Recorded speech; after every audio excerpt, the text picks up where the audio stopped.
We are all ghetto! Ghetto!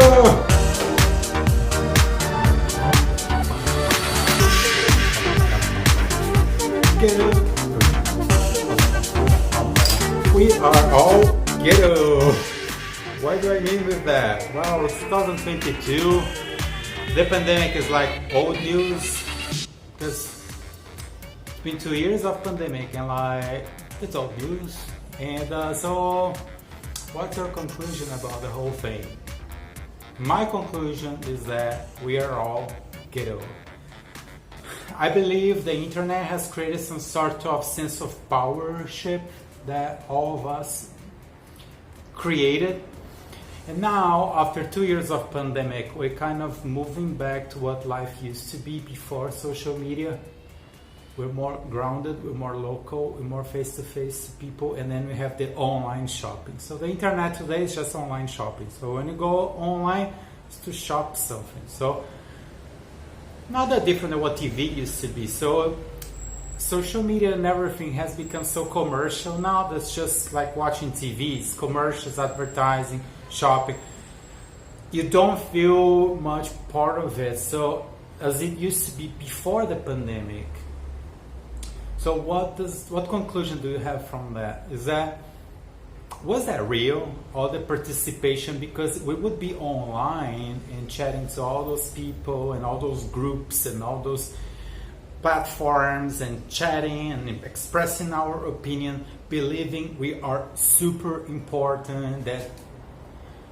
And then the pandemic comes, we're all wearing masks, and now we have to do COVID tests for here, for there, for this, for that.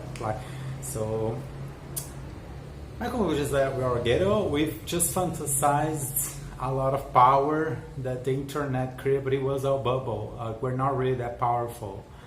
And number one example is Donald Trump. I think we thought he would be more powerful than what he is. He's not. He's a billionaire, and now, as far as I understand, he's worth half of what he used to have. So it costs over $2 billion to Donald Trump to be the president of the United States on a personal level. So he's ghetto, as we're all ghetto. And what does ghetto mean? It means we're bottom class. We're like down class. We have no power. Like we just obey. We just say hello, thank you for this opportunity. Yes, sir.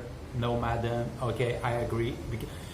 It does not mean that we are slaves. I'm not a dramatic person. I'm not even a negative person. I see things very positive, because my conclusion more is that we were in a bubble. We've been in a crazy bubble, I would say, from 2010 to 2020. There's been 10 years of history that when social media started, because now social media has turned into this mature situation where we understand what it is, but for 10 years we didn't. So we've been sharing information, chat, because the internet started something under the cover, behind the scenes. The internet was a bit of a private place. Not everybody would be in the internet. I'm talking 20 years ago, okay, 25 years ago.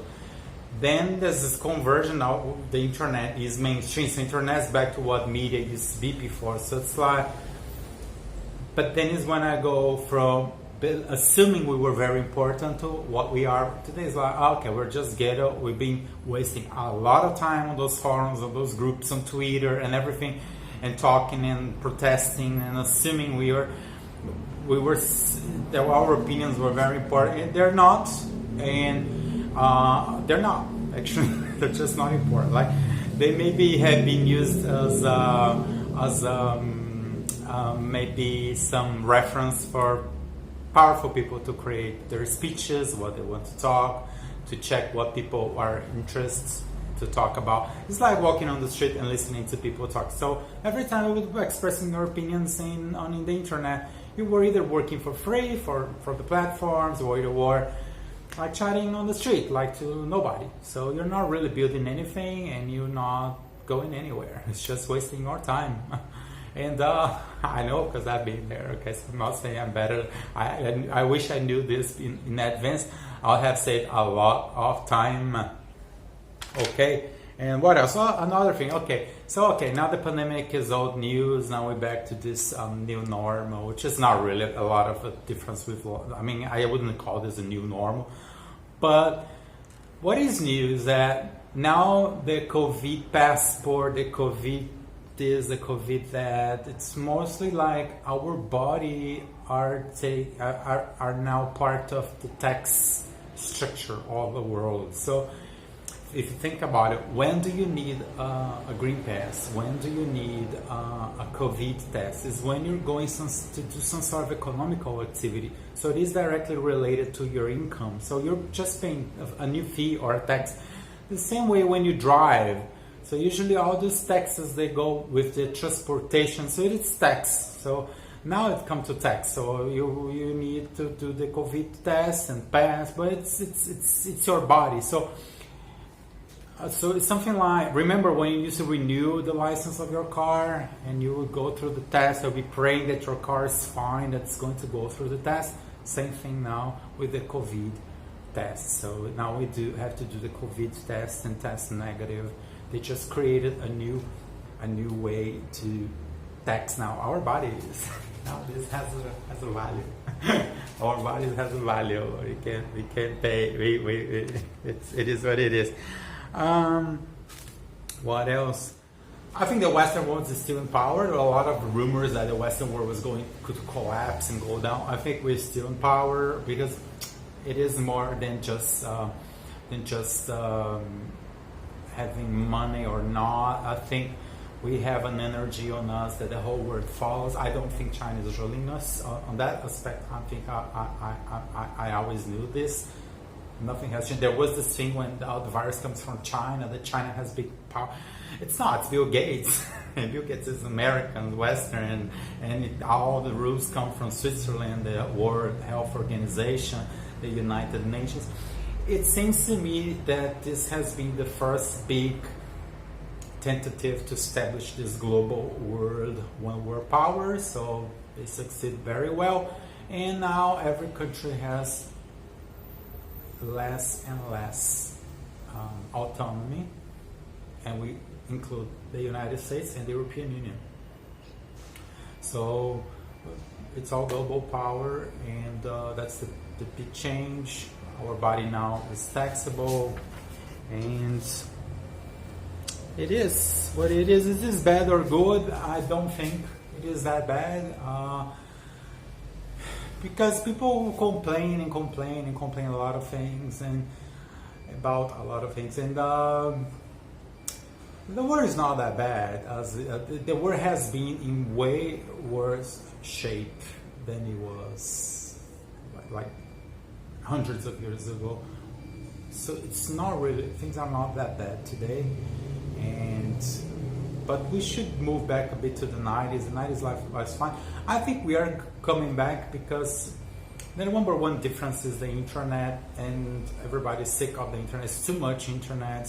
We're overwhelmed with all the massive amount of time we spend over the internet. So now the trend is the internet to be a bit more logic, more efficient, so that you spend less time and you have more results. Instead of being browsing millions of products just to be there for 5 minutes, pick up those 10 products you need, buy, and be happy about that.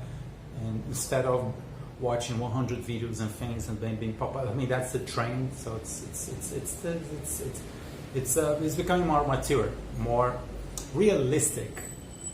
I think fake news, commenting news, it's a symptom that things were not doing that great before the pandemic. So pandemic, I think we're all more down to earth, more grounded, and more serious about everything we do in our lives. And the internet went back to what it was 20 years ago.